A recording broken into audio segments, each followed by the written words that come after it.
Good morning, students. Today's topic is financing decision.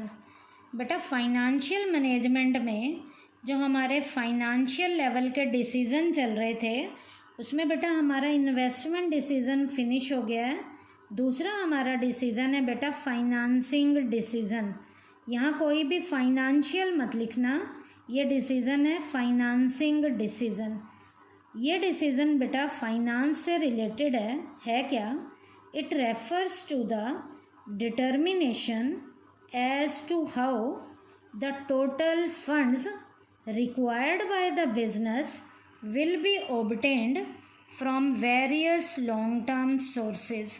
बेटा इसमें ये देखा जाता है कि टोटल फंड का जो हमने डिटर्मिनेशन किया है, इसके जो हमारे बिजनेस को ज़रूरत होती है वो लॉन्ग टर्म के अलग अलग सोर्सेज से हम वो कैसे ले सकते हैं। तो लॉन्ग टर्म के सोर्सेज से वो हम कैसे कैसे ले सकते हैं, इस डिटर्मिनेशन को फाइनेंसिंग डिसीज़न का नाम दिया जाता है। अब बेटा फाइनेंसिंग डिसीज़न को अच्छे से लेने के लिए कुछ फैक्टर्स भी हैं जो इस डिसीज़न पे अपना अफेक्ट डालते हैं। तो अगला टॉपिक है हमारा फैक्टर्स अफेक्टिंग फाइनेंसिंग डिसीज़न। वो फैक्टर कौन कौन से हैं, जिसमें पहले फैक्टर का नाम है कोस्ट। कोस्ट का मतलब होता है खर्चे, लागतें।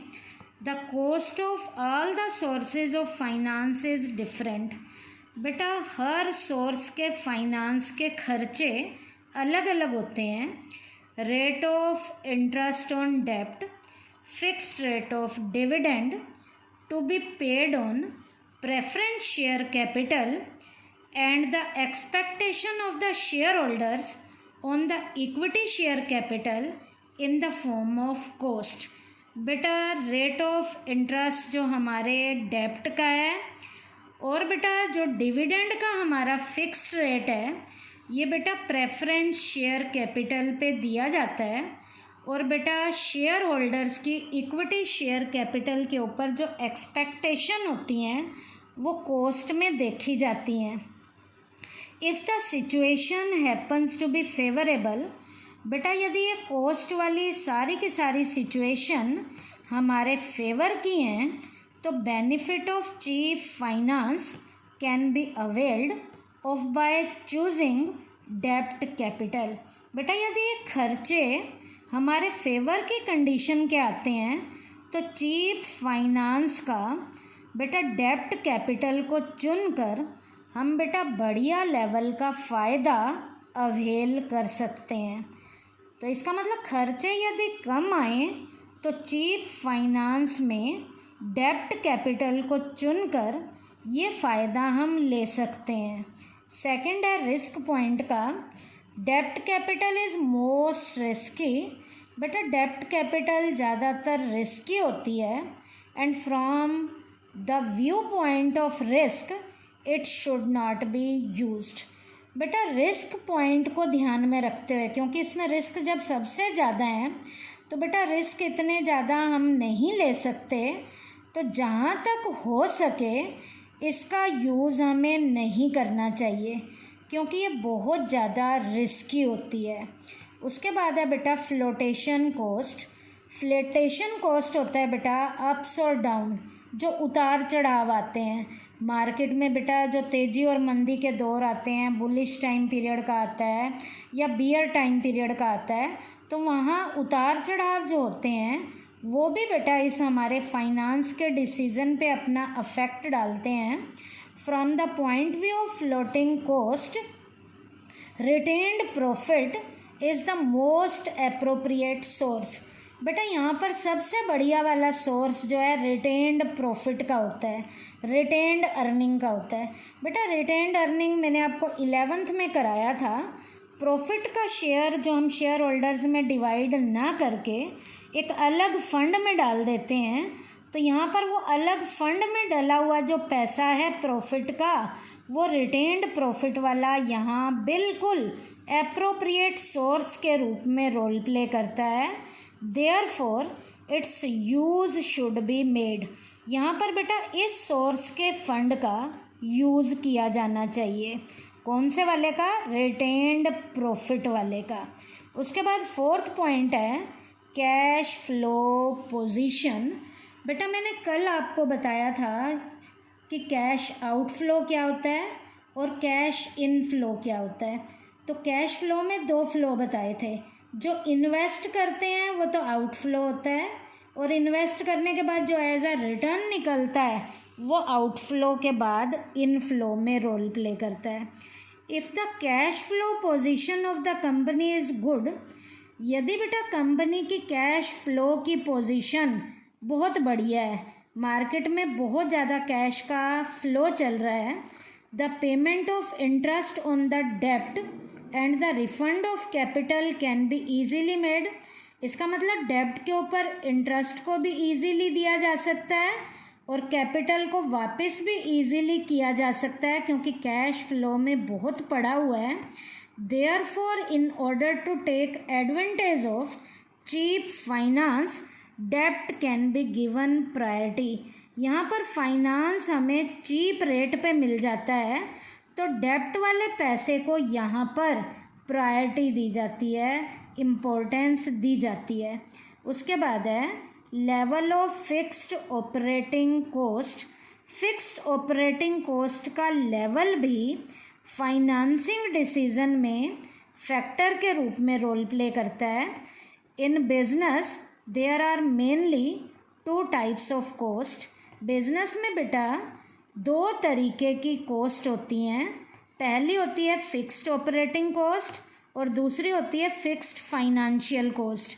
जो फिक्स्ड ऑपरेटिंग कोस्ट होती है उसके एग्जाम्पल में आता है बेटा rent of the building, building का किराया आता है, पेमेंट ऑफ सैलरी, सैलरी की जो टाइमली हम पेमेंट करते हैं, इंश्योरेंस का जो प्रीमियम है, इंश्योरेंस पे जो हम इंस्टॉलमेंट देते हैं, प्रीमियम भरते हैं, ये सारे के सारे बेटा जो खर्चे हैं फिक्स्ड ऑपरेटिंग कोस्ट में रोल प्ले करते हैं। और दूसरी कोस्ट है बेटा हमारी फिक्स्ड फाइनेंशियल कोस्ट। इसमें जो एग्जाम्पल आएगा बेटा इंटरेस्ट ऑन डेब्ट आएगा। बेटा लोन वगैरह के ऊपर जो हम इंटरेस्ट देते हैं वो फिक्स्ड फाइनेंशियल कोस्ट में रोल प्ले करता है। If the level of fixed operating cost is in excess, बेटा यदि ये खर्चे हमारे ज़्यादा आ जाते हैं, it is better to keep the fixed financial cost at their minimum. तो बेटा इन कोस्ट को मिनिमम लेवल पे लेना है क्योंकि खर्चे ज़्यादा आ जाते हैं। सो डेब्ट capital should not be used. बेटा जब खर्चे ज़्यादा आ गए तो इस कैपिटल का यूज़ ज़्यादा नहीं करना। ऑन द कॉन्ट्रेरी, इसके उलट, if the level of fixed operating cost is low, बेटा यदि ये फिक्स्ड ऑपरेटिंग कोस्ट का खर्चा कम आता है, द यूज ऑफ डेब्ट capital is profitable.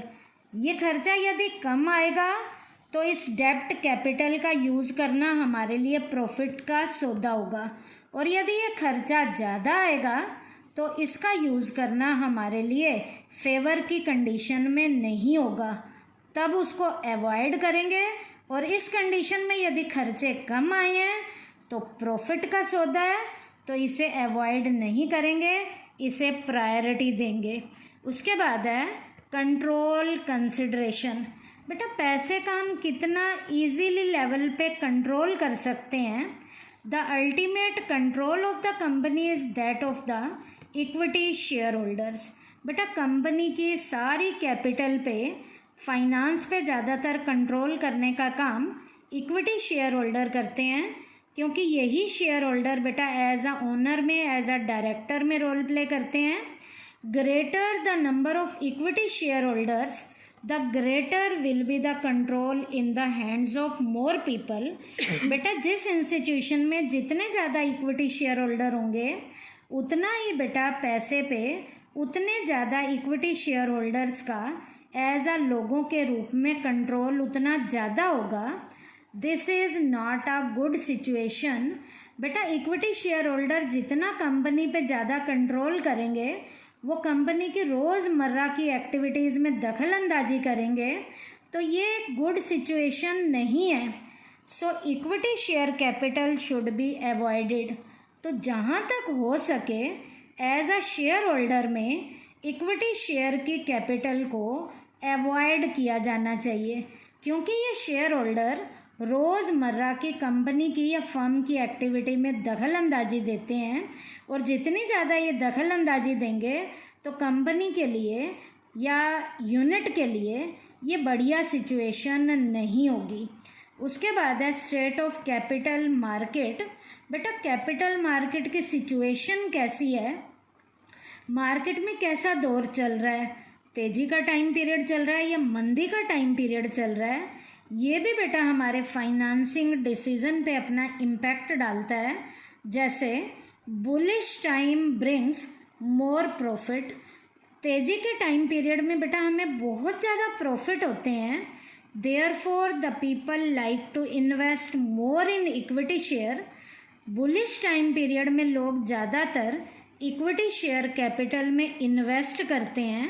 On the contrary the profit are low when there is a bear market. और बेटा यदि मार्केट बियर मार्केट है, मंदी की मार्केट है, तो बेटा इक्विटी शेयर होल्डर पैसा इन्वेस्ट नहीं करेंगे, क्योंकि बेटा मंदी के बाज़ार में हमें प्रॉफिट नहीं होते, हमारे प्रॉफिट काफ़ी कम होते हैं। The people give preference to डेब्ट capital in order to earn more profit. यहाँ पर बेटा बियर मार्केट में जब प्रॉफिट हमारे पास कम है तो इक्विटी शेयर के पैसे को प्रेफरेंस नहीं दी जाती। ज़्यादा प्रॉफिट लेने के लिए प्रेफरेंस शेयर वाले जो पैसा है उसे इम्पोर्टेंस दी जाती है, या बेटा डेब्ट कैपिटल वालों को इम्पोर्टेंस दी जाती है। इक्विटी को नहीं देंगे इम्पोर्टेंस, डेब्ट कैपिटल को यहाँ इम्पोर्टेंस दी जाएगी, उधार वाले को। So the source of finance should be chosen keeping in view the position of the market. बेटा कौन से वाले सोर्स को चुनना है, इक्विटी को चुनना है या डेब्ट को चुनना है, मार्केट की सिचुएशन को ध्यान में रखकर चुनते हैं। बुलिश टाइम पीरियड में इक्विटी शेयर की कंडीशन को लिया जाता है, तो इक्विटी वाले पैसे को इम्पोर्टेंस दी जाती है, लेकिन बेटा बियर मार्केट में डेब्ट कैपिटल को चुना जाता है, क्योंकि बियर मार्केट में प्रॉफिट के चांसेस कम हैं, डेब्ट कैपिटल के ज़रिए प्रॉफिट कमाया जा सकता है, और ऐसी कंडीशन में डेब्ट कैपिटल को चुना जाता है। तो बेटा ये आज के टॉपिक में मैंने फाइनेंसिंग डिसीज़न का मीनिंग बताया है, और फाइनेंसिंग डिसीज़न पे इम्पैक्ट डालने वाले मैंने सारे फैक्टर बताए हैं।